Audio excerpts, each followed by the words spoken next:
फंस गई है आकर के, उसके फंसने का कारण यही है कि वो ईश्वर से अलग हो गई।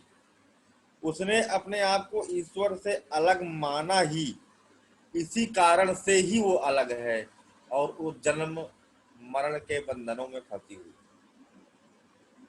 जैसे ही उसको ये बात रियलाइज हो जाएगी कि वो ईश्वर से अलग है ही नहीं, वैसे ही उसका ये जन्म मरण का फांस भी समाप्त हो जाएगा।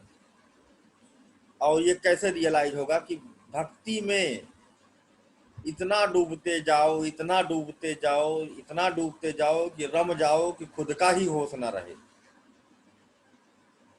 है ना। और ये कब होगा? ये धीरे धीरे होगा, धीरे धीरे। पहले हल्का सा ऐसा महसूस होगा कि हाँ हम भगवान से एकात्म हो चुके हैं, फिर और भक्ति प्रगाढ़ होगी तो 1 घंटा 2 घंटा तक ऐसा महसूस होगा, फिर बंद हो जाएगा। फिर और भक्ति प्रगाढ़ होगी, और मजे से कीर्तन करने बैठे हुए लगे हुए, और प्रगाढ़ होती जाएगी, और प्रगाढ़। ऐसे ही फिर 24 घंटे तुम केवल अपनी सुध बुध खो करके ईश्वर में ही एकनिष्ठ तारतम्य जोड़ करके बैठे रहोगे। और तब तुमको स्वयं का बोध नहीं रहेगा, और स्वयं का बोध ना रहना ही तो चाहिए यहाँ। जैसे ही स्वयं का बोध नहीं रहेगा वैसे ही तुम ईश्वर बन जाओगे, है ना। ईश्वर में एकनिष्ठ हो जाओगे, कहने का मतलब ये भगवान नहीं बन जाओगे। तो इसलिए इसमें क्या है, धीरे धीरे पुष्टि होती है, धीरे धीरे पकता है इंसान भक्ति में, है ना। तो इसलिए इसे पुष्टि मार्ग भी कहा जाता है।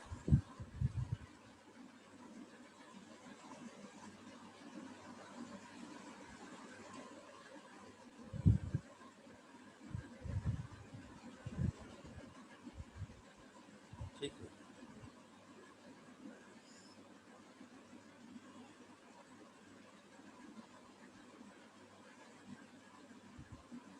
आगे चल करके इसमें योग ध्यान की प्रणालियां भी आई, लेकिन शुरुआत में इन्होंने योग ध्यान की प्रणालियां नहीं दिया था, कसरत, एक्सरसाइज दुनिया भर की।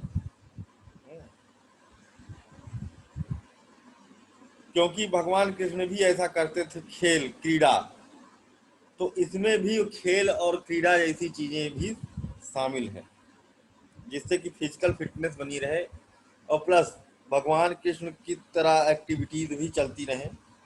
पता नहीं और भगवान कृष्ण की एक्टिविटीज तो नहीं करते,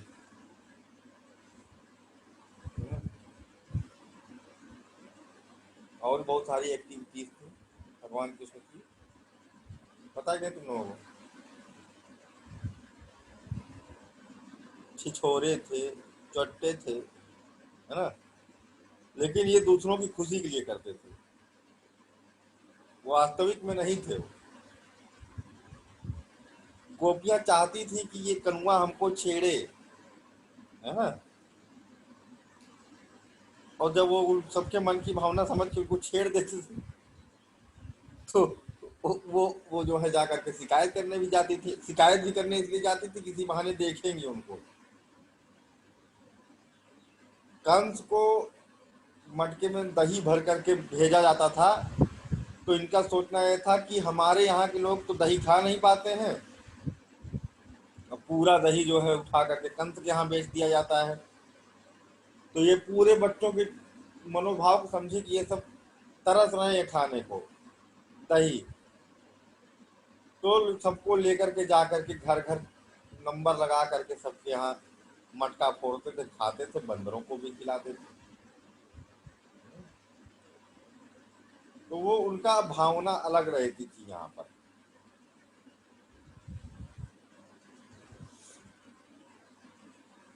लेकिन यहाँ पर कृष्ण को एक अलग रूप में माना गया।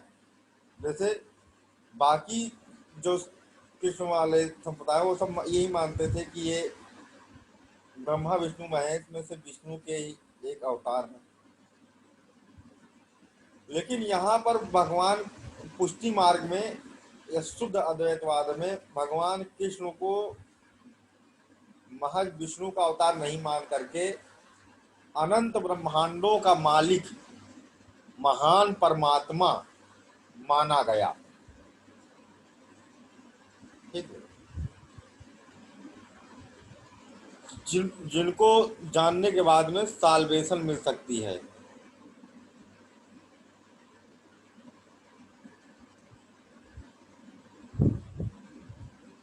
ठीक है कि अलमाइटी गॉड, जिनमें पहुंचने पर सब समाप्त, साल्वेशन, मोक्ष। हालांकि ये भ्रम ही था इनका, है ना, ऐसा कुछ नहीं था, क्योंकि अलमाइटी गॉड को कुछ करने की आवश्यकता नहीं होती।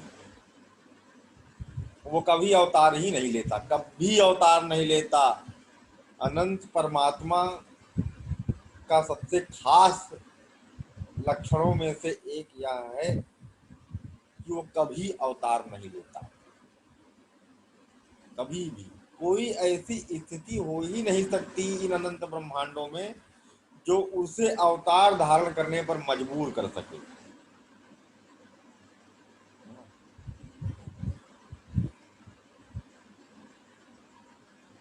तो ये सब अवतारी पुरुष होते हैं वैष्णवी से। लेकिन ठीक है, कम से कम इसी बहाने लोगों के दिमाग में ये बात तक तो आई कि अनंत परमात्मा जैसी कोई चीज होती है। यह भी अगर दिमाग में आ जाए तो ये बहुत बड़ा सौभाग्य होगा कि इस बात को सुन पा रहे हैं। ये भी बहुत बड़ी सौभाग्य की बात है कि अनंत परमात्मा जैसी कोई चीज है। ये बात हमने इस जन्म में सुन ली, तो ये भी हमारी बहुत सौभाग्य की बात है। जानना समझना दूर की बात है, इतना ही बहुत है।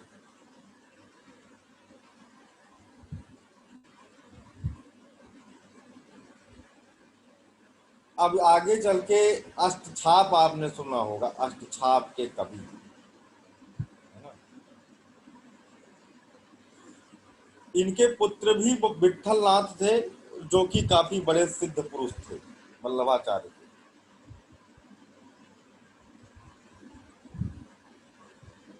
तो उन्होंने भी क्या कहते हैं, अच्छा इनके गुरु जी क्या नाम था?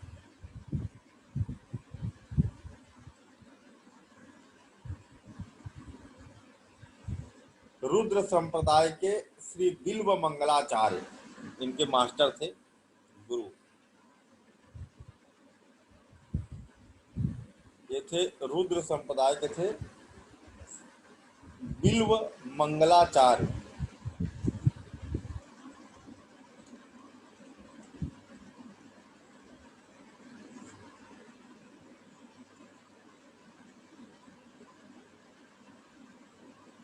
इन्होंने सर इनको रुद्र और शैव एक ही होगा या अलग अलग होंगे दोनों ये?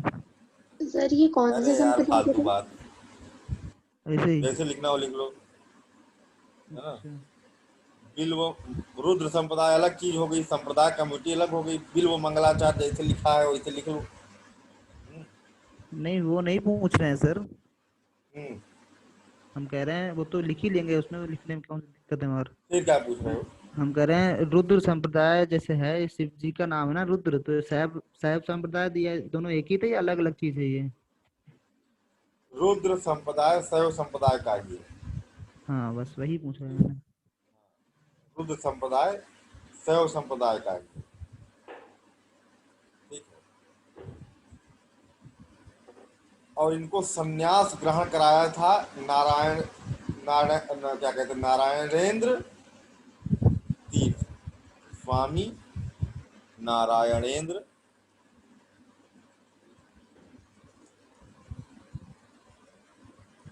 तीर्थ ने इनको संन्यास दिलवाया था और नाम दिया था बिल्व मंगलाचार्य।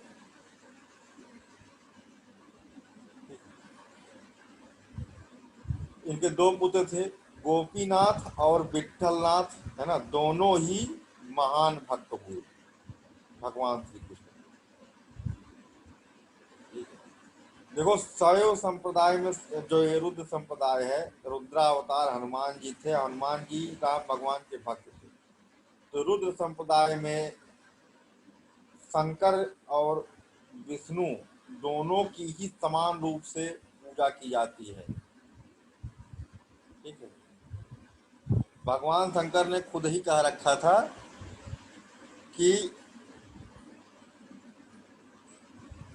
मुझे जो भक्ति करता है और राम की नहीं करता है, या राम की भक्ति करता है हमसे द्रोह करता है ना, उसको घोर नरक में वास मिलता है। रामायण में लिखा गया है बात। शिवद्रोही मम भगत कहावा, सो नर सपने मोह न भावा। हाँ, बिल्कुल, तो ये वाली बात। फिर उसके बाद ये गोकुल पहुंचे, है ना, वहां पर अपना क्रियाकलाप प्रारंभ किया था, है ना, वहां पर अपने शिष्यों को छोड़ा। कुछ इनके प्रमुख कृतियां हैं, कुछ रचनाएं हैं वल्लभाचार्य की, जिनको हम लोग देख लेते हैं कौन कौन सी थी। यमुनाष्टक,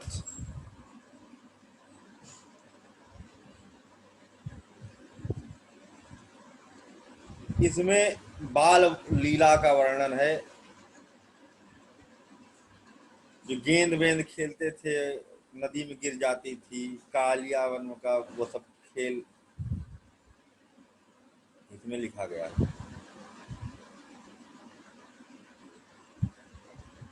सिद्धांत रहस्य, ठीक, चतुश्लोकी,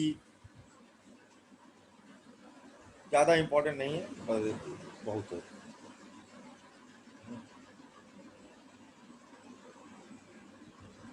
पूछा नहीं जाता जाता उसको।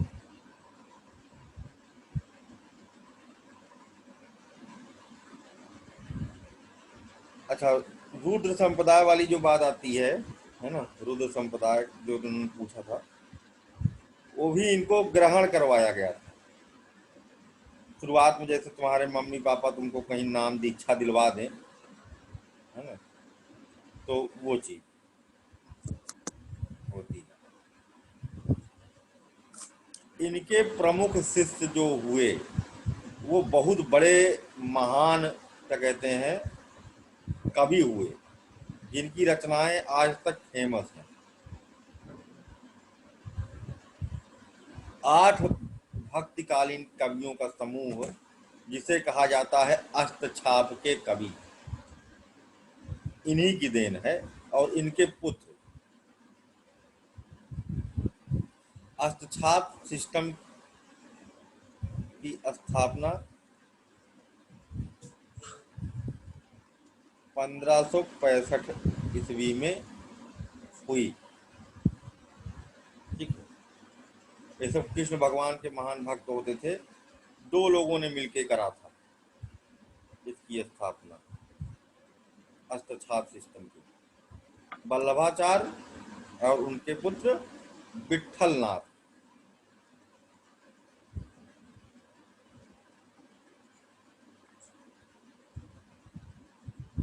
अष्टछाप सिस्टम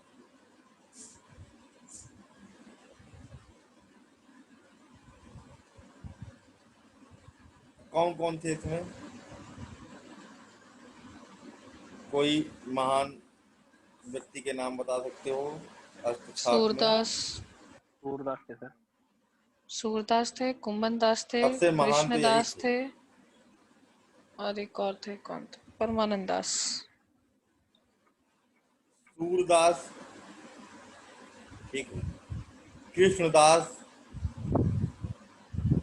परमानंद दास, ये सब इम्पोर्टेंट नाम भी है, नोट कर लो। 8 के नाम नोट करा दे रहा हूँ। कुंभन दास, इसमें क्वेश्चन बनता है निम्नलिखित में से कौन से अष्टछाप के कवि की श्रेणी में नहीं आते हैं? तो उसमें से उनको बाहर निकालना होगा जो नहीं आते हैं। ठीक, कुंभन दास,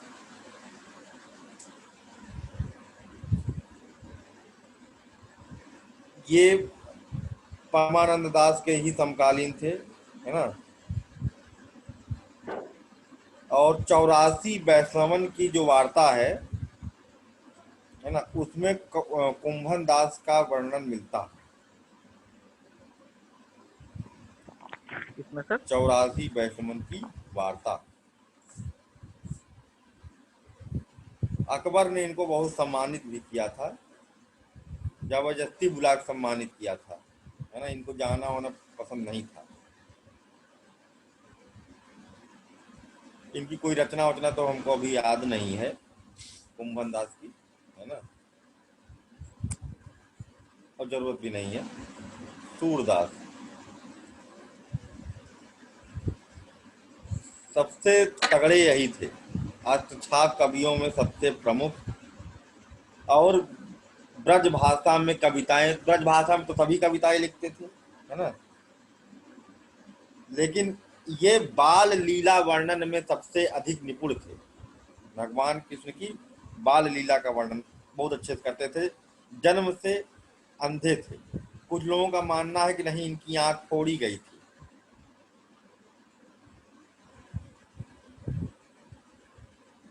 सारस्वत ब्राह्मण थे, ठीक है। और मथुरा में गऊ घाट में आकर के इन्होंने अपना आश्रम बनाया था, और मथुरा में ही इनका जन्म भी हुआ था। और इनके पिता का नाम था रामदास, ठीक है, रामदास, जो एक सिंगर थे, म्यूजिशियन। और यही मथुरा में ही इनकी भेंट हुई थी वल्लभाचार्य से, जब ये क्या कहते हैं ग्रहण कर लिए थे। इनके जो प्रमुख ग्रंथ हैं वो पेपर में पूछे जाते हैं किसने लिखा है। कहते ना कि सबसे प्रमुख कवियों में सूर सूर तुलसी शशि उडगन केशव दास, अब के कवि खद्योत सम जहाँ तहाँ करई प्रकाश। मतलब सूर कवियों में सूर सूर्य थे, और तुलसी चंद्रमा, है ना। और उडगन, उडगन क्या होता है, परिंदा, है ना, वो केशव दास थे।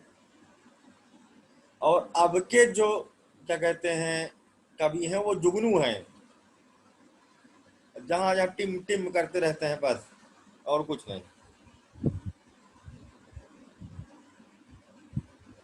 सूर सागर,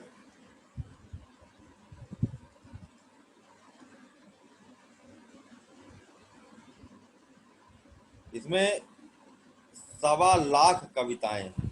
सोचो, एक दो नहीं, 1.25 लाख मतलब थे। लेकिन अभी क्या है कि बचे हुए हैं केवल 7-8 हजार बस। सूर सारावली,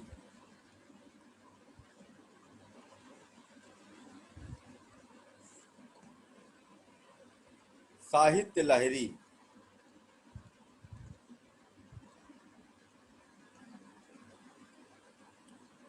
ये वाला बड़ा इंपॉर्टेंट है अगला। ये साहित्य लहरी भी पूछा गया है।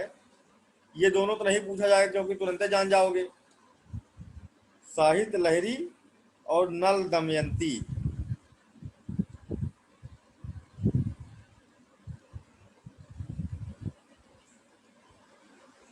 नल दमयंती और ब्याहलो।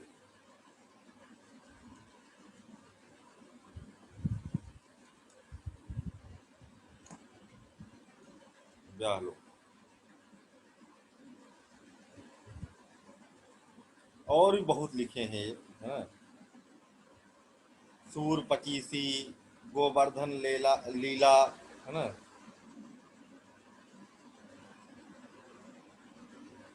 ये सब भी लिखे थे। इनकी कुछ रचनाएं किसी को याद हो बताओ, एक आध दो, जैसे कि वो याद है किलकत कान बुटुरुवन, और बहुत सुंदर इसमें वर्णन इन्होंने किया हुआ है। संस्कृत में भी ये कविताएं लिखते थे, केवल ब्रजभाषा में ही नहीं, बड़ी क्लिष्ट कविता है इनकी, ठीक है। गोपी गीत संस्कृत में है, ऐसा नहीं कि इनको संस्कृत का ज्ञान नहीं था। इसमें गोपी गीत रास लीला का वर्णन है इसमें। सर वो भ्रमर गीत है। हाँ हाँ, भ्रमर गीत। वो गोपी गीत नहीं कहते क्या उसे? नहीं सर, लोग कहने लगे हैं, लेकिन नाम जो एग्जैक्ट है ना वो भ्रमर गीत है। हाँ, एग्जैक्ट नाम भ्रमर गीत है, बिल्कुल सही बात। तो रास लीला चल रही थी, फिर थोड़ी देर के लिए भगवान कृष्ण गायब हो जाते हैं ताकि विरह हो, और बिना विरह के प्रेम में आनंद नहीं आता है ना, इम्पोर्टेंस खत्म हो जाती है। तो कलाकारी कर गए कृष्ण भगवान, तो गोपियां सब उनके विरह में फिर ये गीत गाती है ना। जयति ते धिकम जन्मनः प्रजा जयति इंदिरा ने किम भवा। बड़ा ही सुंदर है, समझ में नहीं आएगा इसलिए मत हाँ पढ़ना। सर, तो ये गोपी गीत है, भ्रमर गीत अलग है। भ्रमर गीत उद्धव और गोपियों का जो संवाद है उसके संबंध अच्छा, में तो है। हाँ, तो ये वाला गोपी गीत है हम जिसकी बात कर रहे हैं। जी जी तुम्हारा वाला कौन सा है? सर, ये उद्धव जी जब आए थे ज्ञान देने, ज्ञान का उद्धव, प्रकाश अच्छा करने, अच्छा अच्छा अच्छा अच्छा तो अच्छा। उनको भंवर कहा गया था यहाँ पर, कि तुम भंवर हो, भटकते हुए आए हो प्रकाश की, तो उसको भ्रमर गीत कहा गया है, जिसमें उद्धव जी ज्ञान देने आए थे गोपियों को कि तुम जो है ब्रह्म की उपासना करो, कहाँ कृष्ण के चक्कर में पड़ी हो। और वहीं पर खुद ही बोर आ जाते हैं। खुद ही वहां जाते हैं। हाँ, यहीं आकर के जो है कहते थे कि हम क्या कहते हैं, यहीं बस जाते, यहाँ की मिट्टी होते, यहीं लौटते रहते। हाँ। कहती है ना गोपियां, उद्धव मन ना भय 10-20, एक हाथों सो गयो कृष्ण संग। हम्म। और एक बड़ा मार्मिक था, क्या कहते हैं, जिसमें गोपियां इनको बताती हैं, जो बहुत खूबसूरत पंक्तियां हैं उसमें।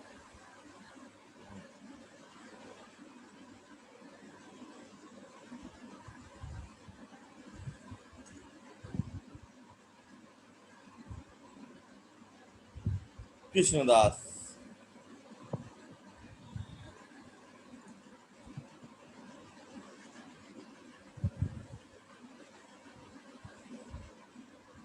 बहुत ज्यादा इनके बारे में कुछ किसी बारे नहीं पढ़ना। सर सूरदास परमानंद अकबर दास। के समकालीन भी थे ना? हम्म, ये तीनों समकालीन ही थे।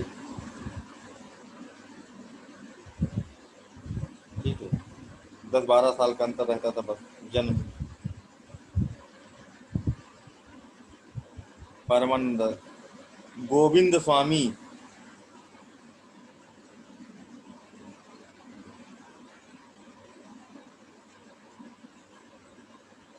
छीद स्वामी,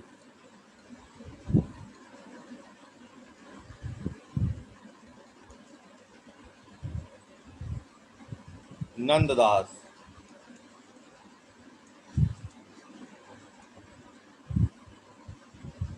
चतुर्भुज दास,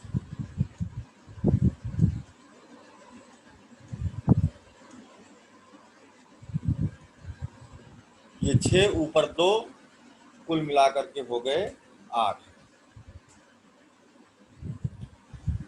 अकबर जो है पुरस्कार देता था जब कोई सूर के पद उनको सुनाता था।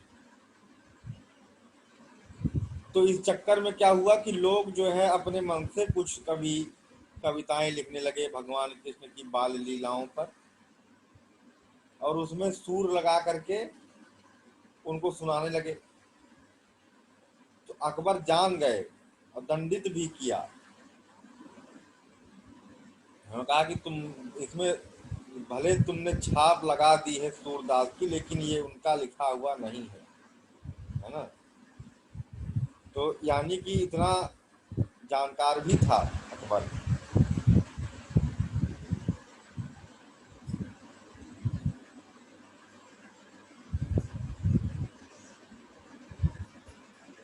सर वो वाला दोहा अष्टछाप पूरा, के भक्तों का विवरण, हाँ, 2 वो ग्रंथों वाला से मिलता है।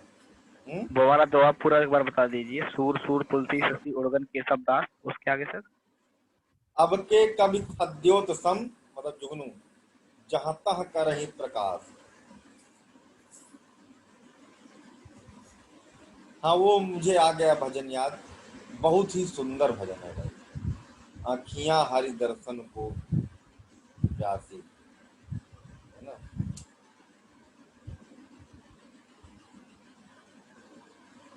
सुने वही वाले भजन नहीं सुने?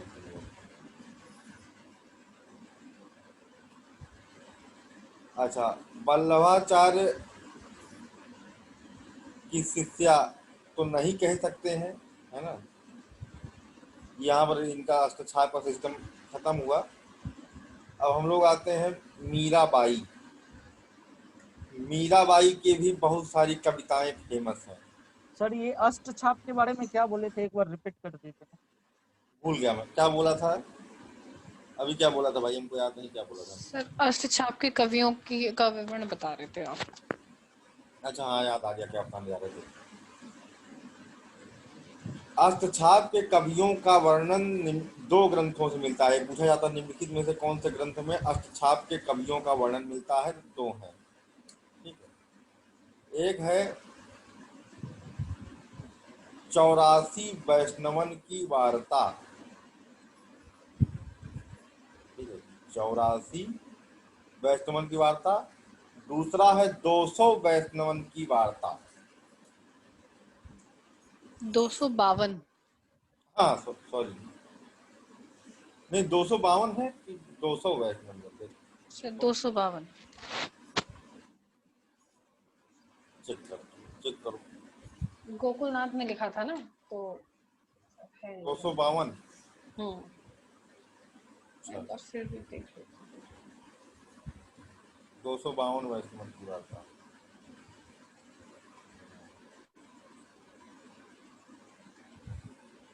ठीक है, देख।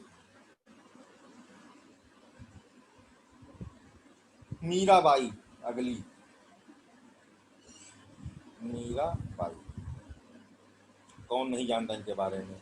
हाँ एक सर राधा एक 252 मीरा। ही है। 252 है, जी हाँ। ठीक है। 84 वैष्णवन की वार्ता और 252 वैष्णवन की वार्ता।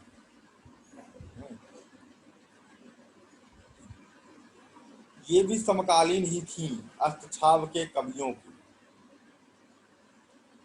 लेकिन ये अष्टछाप के कवियों में नहीं आती हैं, यही क्वेश्चन बना हुआ था, इसको ध्यान में रखना। बहुत बड़ी भक्ति थी और इनको भी उनसे कहते हैं वल्लभाचार्य से एक मूर्ति प्राप्त हुई थी मीराबाई को, और ये जो है महाराणा प्रताप के परिवार से थी, सबसे खास बात।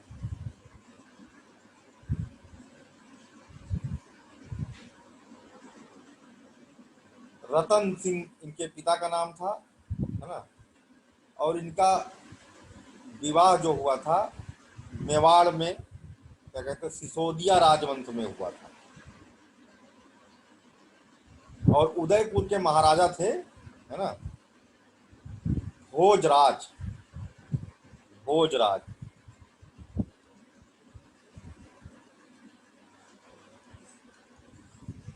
इनके पति थे।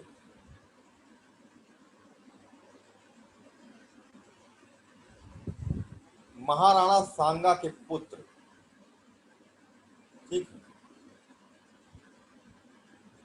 यानी कि महाराणा सांगा जिनके ग्रैंडसन हुए महाराणा प्रताप, पहुंचो बहुत बड़े घराने से, चित्तौड़गढ़। वहां पर तो मीरा का मंदिर भी बना हुआ है, मीराबाई का मंदिर है चित्तौड़गढ़ में। जी देखा है सर। गए देखें? जी, और थोड़ा उससे पहले जो है इनका संत रैदास का बना हुआ है, उनकी खड़ाओं की छाप बनी हुई पादुकाओं की। इन्होंने सती प्रथा का विरोध किया था, क्योंकि इनको उठा करके जबरन, इनके पति की जब मृत्यु हो गई थी तो इनको सती करने की कोशिश किया था, लेकिन इन्होंने उसको डिनाई किया। उन्होंने कहा कि हम नहीं होंगे सती। एक तरह से पहली एक सशक्त महिला जिसने कम से कम स्टेप उठाया इस बात को लेकर के, तो केवल एक भक्त ही नहीं, ये जो है समाज की कुरीतियों का विरोध करने वाली भी इनको कह सकते हो।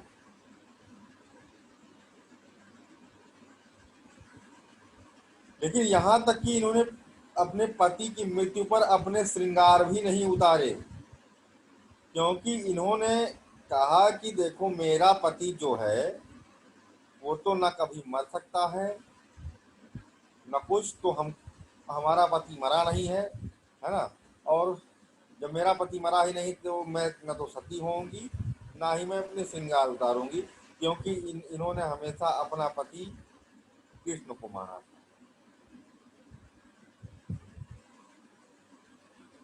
घर वाले इनसे बहुत परेशान हो गए थे, जहां पाए वहीं नाचने लगे, है ना। जहां पाए संतों के बीच में बैठ करके कीर्तन करने लगे, नृत्य करने लगे। तो ये राजघराने की बहू जिसको घर के बाहर भी नहीं निकालना होता है ना, वो जाकर के वहां मंदिरों मंदिरों में नृत्य कर रही है। तो लोगों ने कहा कि ये बहुत गड़बड़ है भाई, है ना। इनको विष दे करके मारने की कोशिश किया, लेकिन ये जो है बच गई। भगवान कृष्ण की कृपा ही हो रही होगी और क्या, है ना, बच गई। फिर वहां से घर वर छोड़ करके पहुंच गई वृंदावन, वहां से दुआ गई एकदम से, है ना। और फिर अपना कविताएं उविताएं लिखती रहती थी। बहुत ज़्यादा इनके बारे में और कुछ इन्फॉर्मेशन नहीं। इनकी कोई कविता, कोई क्या कहते हैं रचना किसी को याद हो बताओ। राग गोविंद। हम्म? राग गोविंद, राग गो सौरठ, हाँ, बरसी का मायरा, गीत नरसी गोविंद का मारा। टीका, ये 4 इम्पोर्टेंट है। फिर आते हैं हम लोग यहाँ पर। तो हम लोगों ने लगभग भक्ति मोमेंट वाले सब जो है समाप्त कर लिए। रैदास के बारे में तो पढ़ ही डाले थे ना कल। ऋषि जी एक बार रचना बता दीजिए, रिपीट प्लीज। हाँ, किसी को तो राग याद है, हमको नहीं याद है। राग बताओ। गोविंद, राग सौरठ, गीत गोविंद का टीका, बरसी का मायरा। ये पूछा गया बर्तिक मायरा, हमको ध्यान आ रहा कहीं नहीं पूछा गया। तो ये यहाँ पर खत्म हुआ। अभी हम लोग देखेंगे सिख भक्ति आंदोलन। ठीक, ये तो थे जितने सनातन धर्म से जुड़े हुए। सिख भक्ति आंदोलन हम लोग देखेंगे, नानक देव ने जो शुरू किया था। इसमें पूछा जाता है कौन सिख गुरु, कौन सीक्वेंस, कौन सा नंबर, उनका क्या कॉन्ट्रीब्यूशन। हम लोग जानते हैं कि सिख परंपरा 10 गुरुओं पर आधारित है ना, जिसमें पहले गुरु थे नानक देव, गुरु नानक। क्या कंट्रीब्यूशन था इनका? सबसे पहले गुरु नानक देव से शुरुआत करते हैं। सिख भक्ति आंदोलन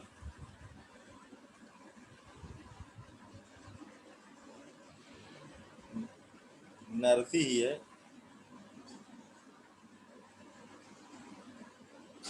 अच्छा, नरसी मेहता भी थे एक भक्त, छूट रहे शायद, भक्त नरसी मेहता।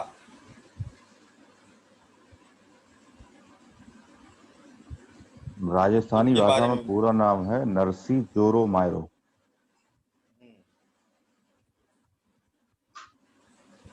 नहीं, ये जो है क्या कहते हैं नरसी मेहता वाला जो बहुत इम्पोर्टेंट है, ये छूट रहा था। ठीक है, ये गुजराती थे नरसी मेहता।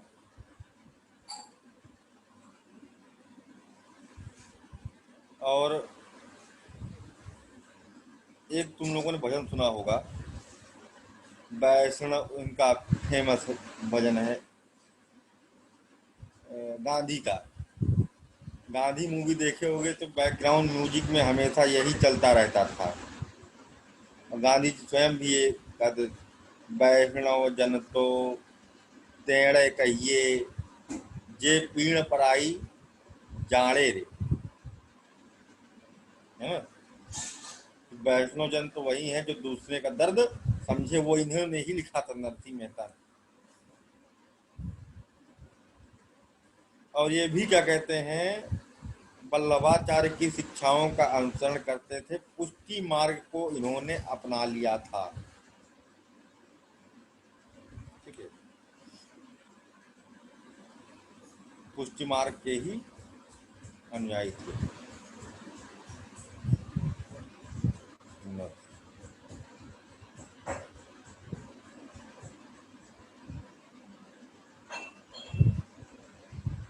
और इनकी रचनाएं कौन कौन सी हैं? इनकी रचनाएं कोई है निशी खास?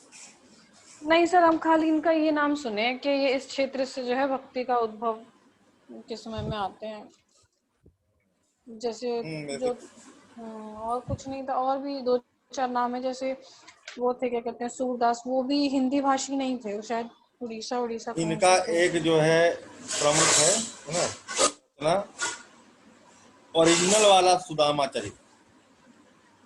अच्छा।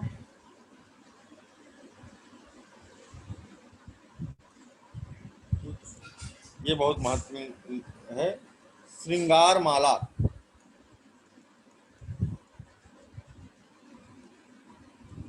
ठीक है। चातुरी छब्बीसी, पूछा बहुत कम जाता है, ये पूछा जाता है। ये दो ही पूछा जाता है, बाकी चाहो तो लिखो चाहे ना लिखो। चातुरी छब्बीसी, ठीक है। बाल लीला, बहुत है, छोड़ो उनको, सब बहुत सारे हैं, कितना पढ़ोगे, है ना। कविता लिखते रहते हैं लोग।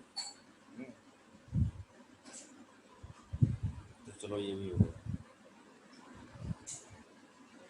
अब आते हैं सिखिज्म पर। पहले गुरु के बारे में पढ़ते हैं। गुरु नानक देव,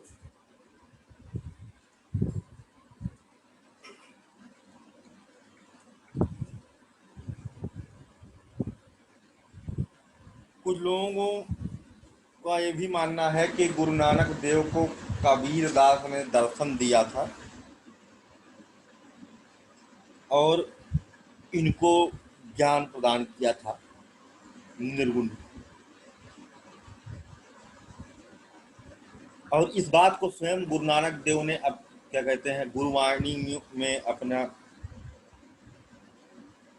स्वीकारा भी है ना। कि लास्ट लाइन हमें याद है कि सुधर गया, क्या कहते हैं, नानक का घाट, ऐसे कुछ भूल गया, पता नहीं क्या नाम क्या है, जो मिलो गुरु हक्का कबीर, है ना। तो खुद ही लिखा है नानक देव ने इस बात को, लेकिन बहुत सारे सिख इस पर भरोसा नहीं करते। 10 गुरुओं में सबसे पहले जिन्होंने निर्गुण ब्रह्म, निर्गुण उपासना पर ही बल दिया, वन गॉड के कॉन्सेप्ट, ठीक है। अकाल मृत्यु, जिसकी मृत्यु ही ना हो, है ना। अकाल, काल से परे, जन्म मृत्यु से परे ईश्वर का सिस्टम नहीं स्वीकृत। इन्होंने महिलाओं और को पुरुषों के बराबर दर्जा देने की बात कही, है ना।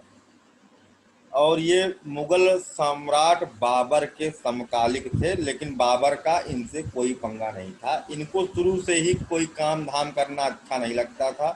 कोई भी काम किया जाए सब जो है चौपट कर देते थे, कोई बिजनेस दिया जाए सब चौपट कर देते थे। तो इनको एक बार चिड़िया भगाने का काम दिया गया खेत से, तो वहां पर जा करके चिड़िया जब वहां चुग रही है तो अपना आराम से दूर बैठ के उनको देख के मजे ले रहे हैं। और भजन गा रहे थे, राम जी की चिड़िया, राम जी का खेत, छक्को चिड़ियों भर भर के। चिड़िया जो भी है वो भी भगवान राम की है, और क्या कहते हैं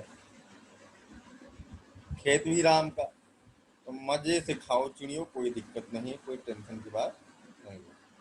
तो ऐसे तो थे नानक। इनका जन्म और मृत्यु कहाँ पर हुआ? बंटवारे के बाद दोनों जगह बढ़ जाने से काफी यह स्थल विवादित भी रहे। कोई बता सकता है? सर जल्दी ननकाना नाम। साहिब। ननकाना साहिब पाकिस्तान सर, पंजाब प्रांत में। ननकाना साहिब पाकिस्तान में है ना? और करतारपुर भी पाकिस्तान में, ठीक है। करतारपुर में इनकी मृत्यु हुई थी, है ना? और ननकाना साहिब में इनका जन्म हुआ था। ननकाना साहिब पंजाब में 15 अप्रैल 1469 को इनका जन्म हुआ था, ठीक है। 15 अप्रैल 1469। फिर उसके बाद ये घूम घूम करके चारों तरफ उपदेश देने लगे। भारत, ईरान, अरब, अफगानिस्तान, है ना, कुल घूम घूम करके उपदेश देने लगे और अपने फॉलोअर्स इनके बनाने लगे। अच्छा, गांव का नाम कौन सा था ये भी पूछा जाता? तलवंडी।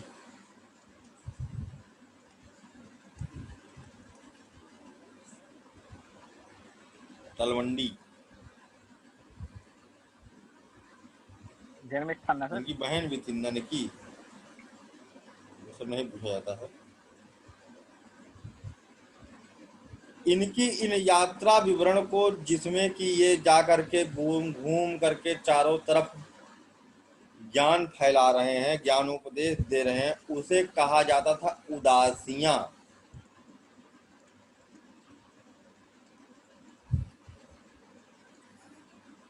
उदासियां।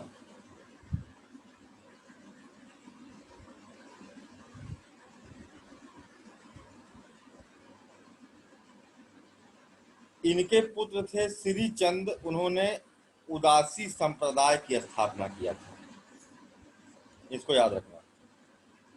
श्री चंद इनके पुत्र थे जिन्होंने उदासी, इनकी यात्राएं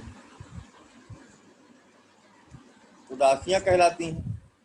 और श्री चंद ने उदासियां संप्रदाय, उदासी उदासी संप्रदाय, ठीक है, की स्थापना किया था।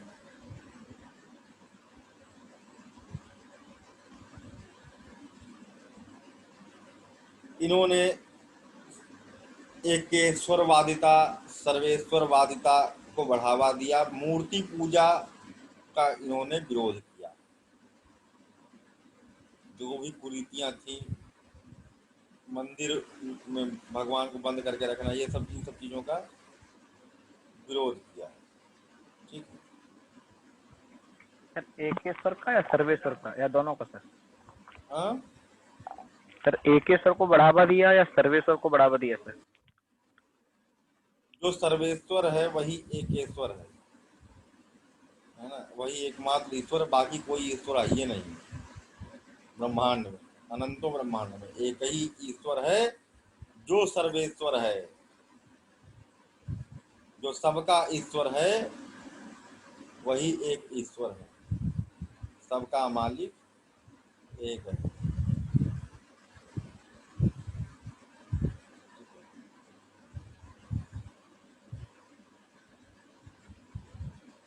इसके बाद आते हैं अगले गुरु, है ना? क्या नाम था उनका? दूसरे नंबर के गुरु अंगद देव, इनके सक्सेसर। दूसरा नंबर अंगद देव।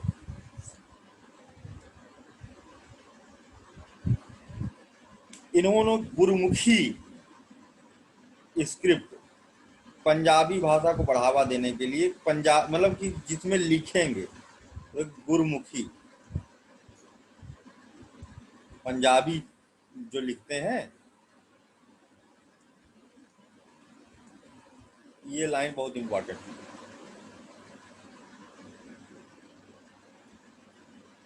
गुरुमुखी स्क्रिप्ट इन्होंने लिखा और लंगर प्रथा इन्होंने प्रारंभ की। लंगर जहां पर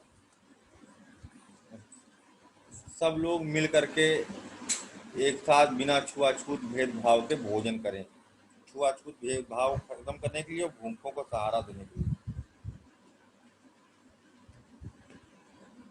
आज भी दिल्ली में ये जो यूपीएससी की तैयारी करने वाले होते हैं ना, पढ़ाई करते करते भिखारी हो जाते हैं।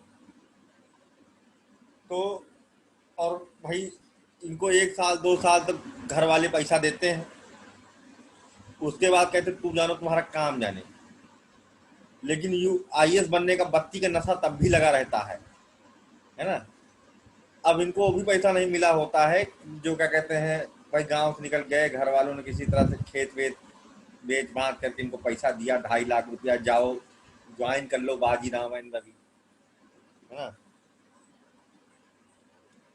चाणक्य चले जाओ, कहीं चले जाओ, है ना।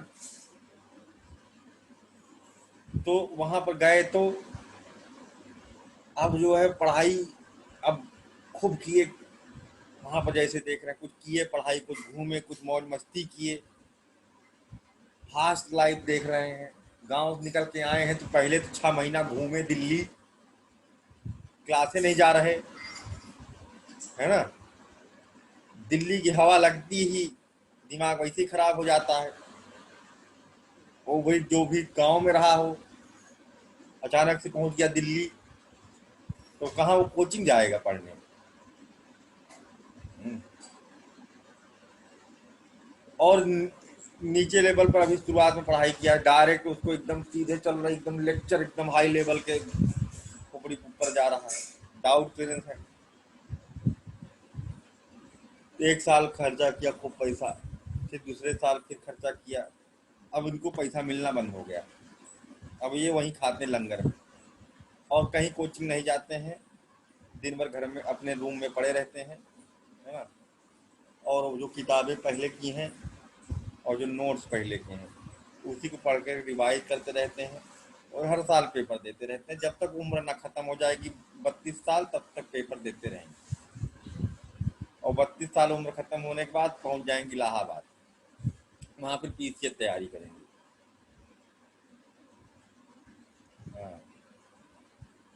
ठीक है, तो फिर जब 40 साल की उम्र हो जाएगी तब वहां से इनका फिर रिटायरमेंट होता है ना। ये पंचवर्षीय योजना के तहत कुछ लोग होते हैं तैयारी कर रहे हैं, ये सब उसी लंगरों में खाते हैं। ये लंगर उन्हीं के लिए अंगद देव ने बनाया था, जब घोर कलयुग में कोचिंग सेंटर बच्चों को लूटेंगे, इतना लूट लेंगे कि उनके पास पैसा ना बचा हो, तो उनके खाने के लिए दिल्ली में कोई लंगर होने चाहिए, है। तो गुरु अंगद देव ने उनके लिए ये व्यवस्थाएं कर रखी है। कोई दिल्ली वाला यहाँ है सर जो बहुत बता खाए सके? हैं। सर मैं हूँ निसीम खाई बता रही, नियर बाई दिल्ली है सर। तुम भी वहीं के हो रुन? हाँ सर, नहीं, नोएडा तुम में। नोएडा वाले, दिल्ली नहीं। नोएडा नोएडा है, दिल्ली दिल्ली है, समझे। नोएडा को अरे दिल्ली सर मिक्स ना वही करो। बात है, कहाँ कुछ दिल्ली बात कहाँ नोएडा, अरे सर सटे है? हुए तो हैं सर। सटे हुए सर कुछ नहीं होता है। अमर बेल भी लिपटी रहती है, क्या कहते हैं, पीपल में। हाँ, समझे। सर समय लेकिन अनुसार आप मिलता था, पता है वहां पे, हाँ, जैसे नाश्ते के टाइम उस अकॉर्डिंग, खाने के टाइम उस अकॉर्डिंग, उसके बाद शाम के नाश्ता। और ऐसा होता है कि आपको हाथ में दिया जाएगा रोटी वगैरह, और आप जितना खाओगे उतना ही लोगे, कुछ छोड़ोगे नहीं। तो यहाँ बर्तन ही मानना पड़ता है खुद ही? नहीं सर, कुछ नहीं, आप खाइए, अपनी थाली उठाकर एक बड़ा सा वो कंटेनर रख दिया उन्होंने, उसमें रखिए और जाइए, और समय के अनुसार मिलता है, किसी के लिए कोई मनाही नहीं है सर। सबसे अच्छी चीज ये है कि वहां पर ना मतलब कोई भेद नहीं है, या नहीं है कोई ऐसी चीज, मतलब खिचड़ी बनेगी ही, उसके बाद फिर राजमा या चावल बनेंगे, और इतना बनेगा कि आपका 2 रोटी में ही पेट भर जाएगा। एक कटोरे में पानी देते अच्छा। हैं वो। हाँ, तो उस कटोरे भर पानी पी लो आप, चाहे जितनी प्यास लगी होगी आपको, आप उसके बाद दूसरा पी ही नहीं पाओगे। अच्छा, हम्म, बहुत बढ़िया। हम तो बहुत खाए हैं।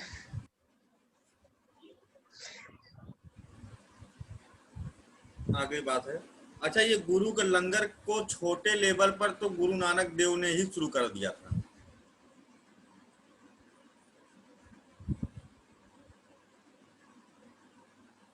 ये फ्री में खाना नहीं, प्रसाद है ना? ये प्रसाद है और बढ़िया बात है। हम भी जब जाएंगे दिल्ली तो हम भी खाएंगे जाके। अगले हैं अमरदास। सर अगर क्वेश्चन आता है किसने स्टार्ट किया तो किसको लिखेंगे, इनको लिखेंगे गुरु नानक को लिखेंगे फिर? गुरु नानक देव ने इसको छोटे स्तर पर शुरू किया था, इसको कंपलसरी कर दिया अंगद देव ने कि चलेगा रोज, अच्छा। है ना? ये वाला सिस्टम इन्होंने बनाया। वो लंगर कभी कभार होता था, जब जी। पैसे इकट्ठे हो गए तो हो गए, करा दिया, लेकिन कॉन्सेप्ट वहीं पकड़ा था इन्होंने। अगला है अमरदास, तीसरे गुरु। ये बहुत इंपॉर्टेंट इनके बारे में है, एक क्वेश्चन पेपर में पूछा जाता है। ये सामूहिक विवाह करवाते थे, ठीक है? जो गरीब लोग हैं, इनको दहेज का पैसा नहीं है, कुछ है, शादी नहीं हो पा रही थी, ये सामूहिक विवाह करवाते थे। आज भी हिंदू धर्म में भी सामूहिक विवाह योगी जी भी करवाए थे इलाहाबाद में गंगा नदी तट पर सामूहिक विवाह। जो भी मुख्यमंत्री होते हैं कोई ना कोई सामूहिक विवाह करवाते ही रहते हैं बीच बीच में। लेकिन इनका ये सिस्टम कहलाता है आनंद करज।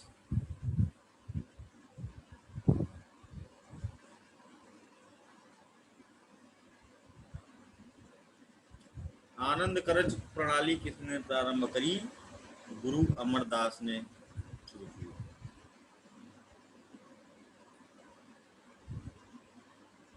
इन्होंने मांझी और पीर प्रथा को भी प्रारंभ किया।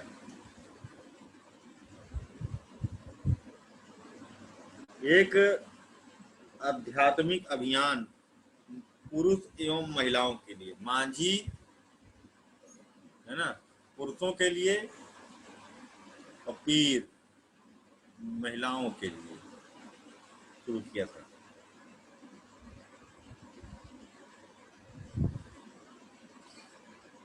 इन्होंने सिखों में सती और पर्दा प्रथा खत्म कर दिया।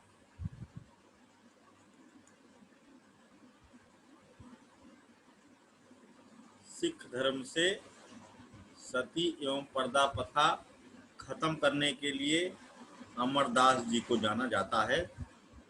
महिला सशक्तिकरण पर इन्होंने काफी ध्यान दिया। ये मुगल सम्राट अकबर के समकालिक थे।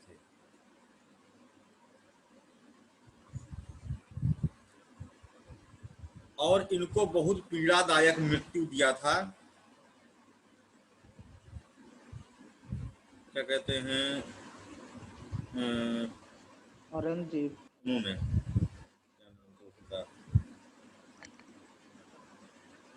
मुगल एम्परर जहांगीर,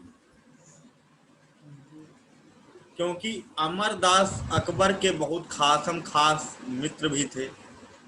अकबर ने अपना उत्तराधिकारी जहांगीर को नियुक्त नहीं किया था, ठीक है, क्योंकि वो थोड़ा सनकी था, बेवड़ा था, 24 घंटे दारू पीता था। उनको लगता था कि ये राजकाल कैसे संभाल पाएगा, लेकिन जहांगीर को तो राजा बनना था। तो जहांगीर के पुत्र है ना, खुसरू मिर्जा क्या नाम था उसका, को उन्होंने नियुक्त किया था कि ये बनेगा राजा। अमरदास ने उसको राज तिलक भी कर दिया था कि हाँ ठीक है, हम मतलब कि जितने पंजाबी हैं ये समर्थन देते हैं मिर्जा को। लेकिन जहांगीर ने फिर अपने पुत्र खुर्रम शाहजहां को भेज करके खुसरो मिर्जा को पराजित किया, है ना, और उनको पकड़ करके लेके आकर के जहांगीर के सामने पेश किया। तो उन्होंने कहा कि खुसरो ने कि देखो, तुमको इसलिए गद्दी पर नहीं बैठाया जा रहा है क्योंकि तुमसे राजकाट नहीं संभलेगा, तुमसे अपना शरीर नहीं संभलता है। तो उनका आओ फिर पटकी पटका हो जाए। फिर दोनों ने एकदम युद्ध किया आपस में, पटकी पटका बाप बेटे में, और इनको जहांगीर ने उठा उठा के ऐसा पटका कि चटक गए।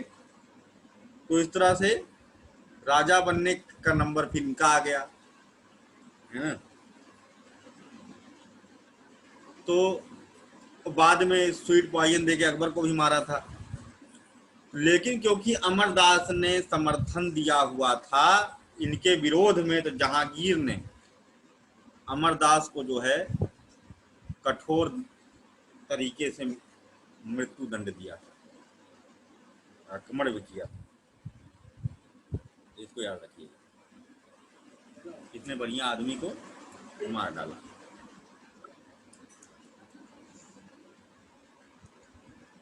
अगले हैं गुरु रामदास।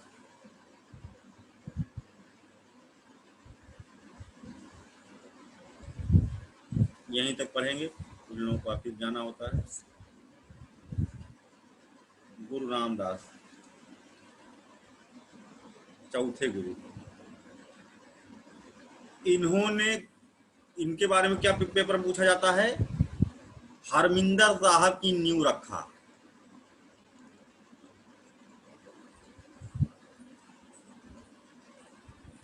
हरमिंदर साहिब मंदिर, है ना, या जिसे कह सकते हो स्वर्ण मंदिर, गोल्डन टेम्पल, अमृतसर में, इसी से लगा हुआ है जलियांवाला बाग का निर्माण कार्य प्रारंभ करवाया। अगली बात आती है कि इसके शिलान्यास में इन्होंने मुस्लिम सूफी संत को बुलवाया था ईंट रखने के लिए।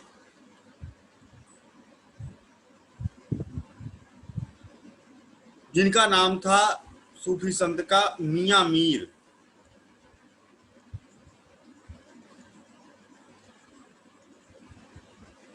मियां मीर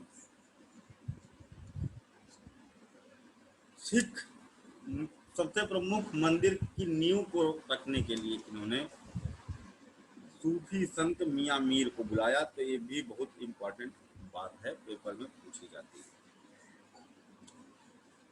तो बाकी के जो गुरु वगैरह हैं उनके बारे में हम लोग कल देखेंगे। ठीक है, कंटिन्यू। अभी आपको बस याद रखना किसने हरमिंदर साहब, किसने आनंद कर, किसने लंगर, किसने क्या, ये इतनी इंपॉर्टेंट चीजें इसमें से याद रखिएगा। ऐसा डायरेक्ट पेपर में पूछी जाती है। ठीक है, इसी के साथ में आप लोगों का दिन शुभ हो। जय हिंद, जय भारत। जय हिंद।